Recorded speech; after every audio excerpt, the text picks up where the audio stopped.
monde, j'espère que vous allez bien. Vraiment, j'espère vraiment que vous allez bien. Aujourd'hui, j'ai sorti La Marinière et le rouge à lèvres rouge pour vous parler de mes lectures de septembre et d'octobre. Oui, je le fais seulement maintenant, voilà, il n'y a pas une limite de temps. Que je vous explique, du coup, les cours ont repris en septembre et cette année, j'ai beaucoup de livres à lire pour mes études. C'est-à-dire que ça m'empêche aussi, enfin ce sont des livres vraiment très intéressants. D'ailleurs si vous voulez que je vous fasse une vidéo pour vous en parler, si ça peut vous intéresser, pourquoi pas. Sachant que je fais des études sur la culture, je pense qu'il y en a peut-être qui peuvent vous intéresser. Du coup, je mets une priorité à lire donc ces livres pour la fac. Et du coup je m'engage un petit peu moins à faire diminuer ma palle. Mais j'arrive quand même à glisser par-ci par-là quelques petits livres. Du coup entre septembre et octobre je n'ai lu que 6 livres de ma bibliothèque. Oui ça pique un petit peu, oui ça pique un peu. Déjà j'ai lu Alice au pays des merveilles suivi de La traversée du miroir de Lewis Carroll. J'ai les deux histoires regroupées dans un seul livre publié donc chez Le Livre de Poche. C'est l'histoire d'Alice qui se met à la poursuite d'un lapin blanc qui a un gilet et une montre et une chose en entraînant une autre, elle se retrouve au pays des merveilles. Et dans la deuxième histoire, Alice retourne au pays des merveilles. C'est une histoire que je pense vous connaissez, Disney l'a pris, Tim Burton l'a pris, et encore pour citer des exemples connus, très connus quoi. C'est une histoire que j'ai beaucoup aimée. La première fois que j'ai lu Alice au pays des merveilles, je l'ai lu en anglais. Je ne me demandais pas pourquoi, voilà, j'avais envie de le lire en anglais. Mais là, cette fois-ci, je l'ai lu en français parce que je devais pas avoir un très bon niveau en anglais et il y avait des choses que j'avais absolument pas compris. Et j'ai aussi découvert donc la suite de Alice au pays des merveilles, donc La traversée du miroir. Pour tout vous dire, j'ai été un petit peu déçue sur La traversée du miroir. Je sais, c'est peut-être moi, hein, tout ça, c'est vraiment mon avis. J'ai pas retrouvé la même émotion, le même côté. Je sais pas comment vous expliquer, je n'ai pas retrouvé les émotions que j'ai ressenties dans le premier livre. Est-ce que c'est parce que c'est la suite, que Alice est peut-être un peu plus grande? Je ne sais pas, mais je n'ai pas retrouvé les mêmes émotions. Mais j'ai quand même beaucoup aimé cet univers du pays des merveilles. Je me suis sentie comme une enfant. Vraiment, je me suis mise à la place d'Alice, à la place d'une enfant qui découvre un pays inconnu. C'est comme si moi j'étais tombée dans le terrier et finalement je suivais le lapin blanc. C'est une histoire qui est complètement loufoque, psychédélique. Bon, c'est moi qui le classe dans le psychédélique, mais je trouve que c'est psychédélique en fait. Voilà. C'est compliqué, hein, n'est-ce pas? J'ai lu aussi le tome 2 d'Animal, la prophétie de la Reine des Neiges de Victor Dixon, publié chez Gallimard. Dans ce tome-là, je retrouve Blonde et Gaspard qui vivent leur histoire d'amour. Et une chose en entraînant une autre, Gaspard disparaît. Je vous conseille vivement, mes chers amis, d'aller lire le tome 1 si ce n'est pas déjà fait. Dans ces deux livres, Victor Dixon, l'auteur, donc revisite des contes. Dans le premier tome, c'était le conte de Boucle d'Or qui revisitait, et cette fois-ci, c'est la Reine des Neiges qu'il revisite, donc le conte d'Andersen. J'ai vraiment adoré retrouver Blonde. C'est vraiment Animal, c'était une suite que j'attendais. Vraiment, je l'attendais. Déjà, j'ai adoré le tome 1 quand je l'ai lu. Je l'ai dévoré, clairement, et j'avais directement envie de le relire en fait. Alors pour qu'un livre me fasse cet effet, que j'ai envie de relire un livre, et puis bon, il est assez gros quand même, hein. Le tome 1 doit être à peu près pareil, je pense. Mais oui, donc pour qu'un livre me fasse cet effet, vraiment, c'est que hein, il y a du niveau.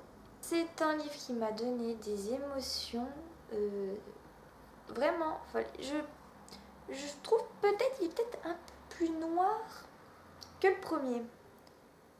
Dites-moi si je me trompe ou si vous ne l'avez pas du tout ressenti comme ça, si vous avez lu ce tome-là. Mais moi, je trouve qu'il est un poil plus noir. Un petit peu. Bref, encore une fois, je vous conseille vivement de lire les animaux. Les animaux. Ah non, c'est animal.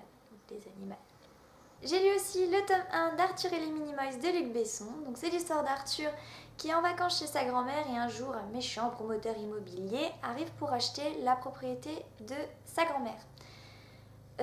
Bien sûr, ni sa grand-mère ni Arthur ne veulent vendre cette maison parce que voilà, c'est la maison du souvenir et en même temps, le grand-père d'Arthur a disparu et ils ont encore espoir que le grand-père revienne donc dans cette maison. Du coup, pour sauver la maison, Arthur va essayer de trouver le trésor que le grand-père a caché dans le jardin.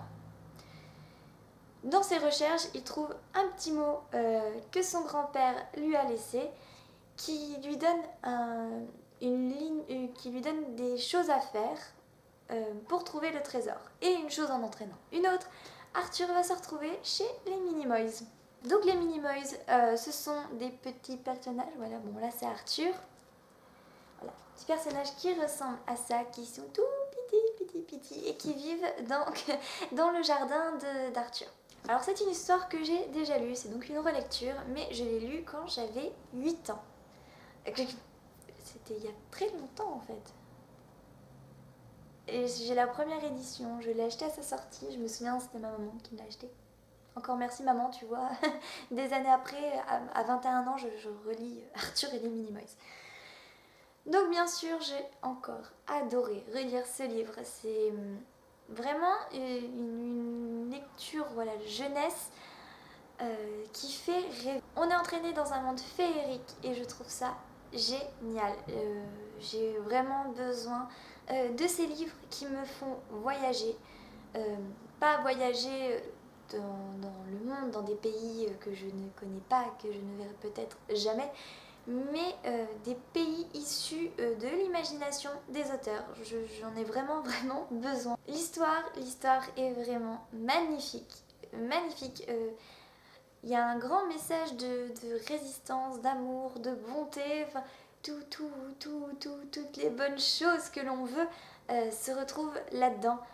Et j'ai hâte de relire du coup les 3 autres tomes que j'ai pas relus du coup depuis que j'avais 8 ans finalement. Je vous conseille vraiment de le lire. Pareil, si vous avez des enfants ou si vous êtes des enfants, vraiment, ce n'est vraiment pas une lecture difficile à lire.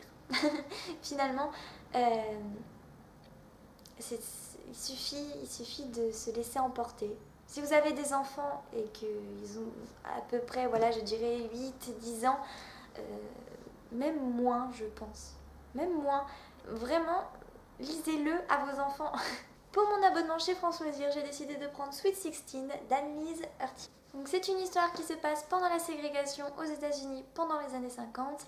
Et dans cette histoire, nous allons suivre l'histoire d'une étudiante noire qui intègre une école blanche pour ses études. Aujourd'hui, on s'en rend pas compte, mais à cette époque-là, ça devait vraiment être difficile à vivre pour ces personnes-là. Vraiment, en lisant ce livre, en fait, je m'intéresse beaucoup à la ségrégation. Ce sont des actes horribles. C'est vraiment une pensée que je ne comprends pas. La ségrégation, je ne comprends pas. Pourtant, j'essaie d'avoir l'esprit ouvert, mais je ne comprends pas. Et donc, dans ce livre, on ressent vraiment la peine, la tristesse de ces étudiants qui veulent juste étudier. Vraiment, c'est juste une histoire de ça, ils veulent juste étudier. Aujourd'hui, je pense qu'on ne s'en rend pas compte à quel point c'était difficile, à quel point c'était horrible. Donc d'un côté, on a le point de vue de Molly, qui est donc l'étudiante noire qui doit intégrer l'école, et le point de vue de Grace, qui est donc la jeune fille blanche qui voit le regard, enfin, vous verrez, franchement, lisez-le, je peux pas vous dire parce que ça vous spoil le livre, mais le personnage de Grace est vraiment très très intéressant. Vous pensez bien quelle morale il y aura à tirer de cette histoire, bien sûr, mais je trouve que la façon dont le personnage de Grace évolue est vraiment, vraiment intéressant. Je trouve que c'est intéressant. Voilà, une lecture sur la ségrégation qui n'est pas très lourde non plus. C'est vraiment pas un documentaire. C'est une histoire sur la ségrégation, pas un documentaire. Et enfin, j'ai lu le 9e tome des désastreuses aventures des orphelins Baudelaire, La Fête féroce, publié chez Nathan. Ça y est, c'est le 9e tome, on se rapproche, le suspense est à son goût. Dans ce tome-là, les Baudelaire vont se retrouver dans une foire. Et ils devront se cacher en monstres. Je pèse mes guillemets là, en monstres. Donc ils vont se déguiser en monstres pour se cacher d'Olaf. Encore une fois, vraiment j'adore cette série. Depuis le début de mes vidéos, donc depuis quelques mois, je vous en parle tout le temps des orphelins Baudelaire et je me lasse vraiment pas de cette histoire. Je pense que je vais avoir mal au cœur, je vais peut-être pleurer sur le dernier tome. Je veux vraiment pas que ça se finisse et je pense que dès que j'ai un coup de mou, enfin dès que j'aurai un coup au moral, un coup de mou, quand j'aurai fini cette série, je les relirai tous. Et à la suite. Tac. Du coup, on avance dans la série et il y a quelques petits trucs qui commencent à se... par miracle, ou par déduction plutôt en fait, plusieurs petites choses qui étaient passées sous silence, qui restaient secrètes, qui commencent à éclore. Mais il y a encore quand même un certain mystère en rapport avec l'auteur. Je ne sais pas trop ce que c'est, qu'est-ce qui se passe, mais j'ai hâte de savoir. Là, ce sont les lectures que j'ai pu découvrir ou redécouvrir en fait durant le mois de septembre et le mois d'octobre. Je n'ai eu aucune déception sur ces lectures-là. Elles m'ont toutes transportée de joie, de montagne, d'émotions. Je les ai vraiment toutes adorées. Donc voilà, ce sont les lectures ou les relectures que j'ai pu découvrir ou redécouvrir du coup pour le mois de septembre et le mois d'octobre. Ce sont vraiment des lectures que j'ai vraiment beaucoup appréciées, qui me permettaient de faire une petite pause dans mes études, dans mes révisions et dans les essais, les livres qui sont un peu plus lourds à encaisser. Enfin, ils sont bien, il n'y a pas de problème, mais voilà, ces lectures-là sont beaucoup plus légères. J'espère que cette vidéo vous aura plu. Comme d'habitude, n'hésitez pas à me dire ce que vous avez pensé de ces livres. Si vous les avez lus, ça me ferait plaisir d'en parler avec vous. Et voilà, surtout prenez soin de vous. Je ne comptais pas en parler, je comptais juste y faire des petites allusions avec ma marinière, mon rouge à lèvres. Mais vraiment, prenez soin de vous. Prenez soin de vous en ce moment. Non, prenez soin de vous tout le temps. Veillez les uns sur les autres et continuez à vivre. On ne va pas s'arrêter à ça, surtout pas. Ce ne serait que leur faire plaisir d'arrêter de vivre. Il faut qu'on continue. Continuez à lire, continuez à faire de la musique, à en écouter, à aller voir des concerts, continuez d'aller au cinéma, continuez à aller sur les terrasses, à boire de la bière ou du champagne. On peut boire du champagne aussi. Continuez à faire tout ce que vous faites dans la vie de tous les jours. On ne va pas s'arrêter là. Et en tout cas, personnellement, ce ne sont pas eux qui vont m'arrêter. Ils nous ont juste, enfin, Ils nous ont juste blessés, mais ils nous arrêteront pas. Donc s'il vous plaît, continuez à être vous. Je vous fais des bisous jusqu'à la prochaine vidéo et à bientôt. Ciao!